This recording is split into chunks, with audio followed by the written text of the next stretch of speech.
Hi friends, welcome to Sikdar's academy. Sikdar's একাডেমিতে সবাইকে স্বাগত। 32,000 প্রাথমিক শিক্ষকের চাকরি বাতিল মামলার দ্রুত শুনানির আর্জি হলো আদালতে। এই বিষয়ে বিস্তারিত আমরা জানব। একদিকে যেমন এসএসসির 26,000 চাকরি বাতিল মামলার যেটা নিয়ে চলছে, এবং সেটা নিয়ে আরেকটা ভালো খবর রয়েছে। সেটা হচ্ছে আপাতত 31শে ডিসেম্বর পর্যন্ত তাদের চাকরি ঠিকঠাকই থাকছে। সেই বিষয়ে বিস্তারিত পরের ভিডিওতে আমরা আলোচনা করব। তবে সুপ্রিম কোর্টের নির্দেশে চাকরিহারা হয়েছেন প্রায় 26,000 জন। এবার প্রাথমিকেও 32,000 শিক্ষকের চাকরি বাতিল মামলার দ্রুত শুনানির আর্জি জানানো হলো কলকাতা হাইকোর্টে।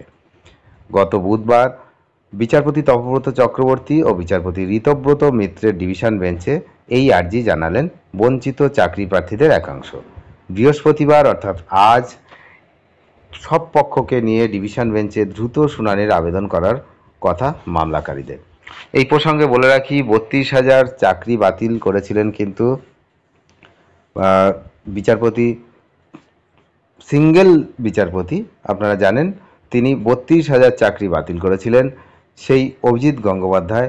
তারপর কিন্তু সেটা ডিভিশন বেঞ্চে যায়, সেখানে স্থগিতাদেশ হয়, আপাতত স্থগিত।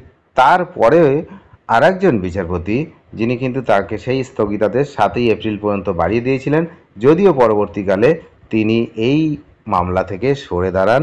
আপনারা জানতেই পারছেন কার কথা বলতে চাইছি, বিচারপতি সৌমেন সেন। তিনি কিন্তু এই মামলার স্থগিতাদেশ দিয়েছিলেন এবং পরবর্তীকালে কিছুদিন আগে তিনি কিন্তু এই মামলা থেকে সরে দাঁড়িয়েছেন।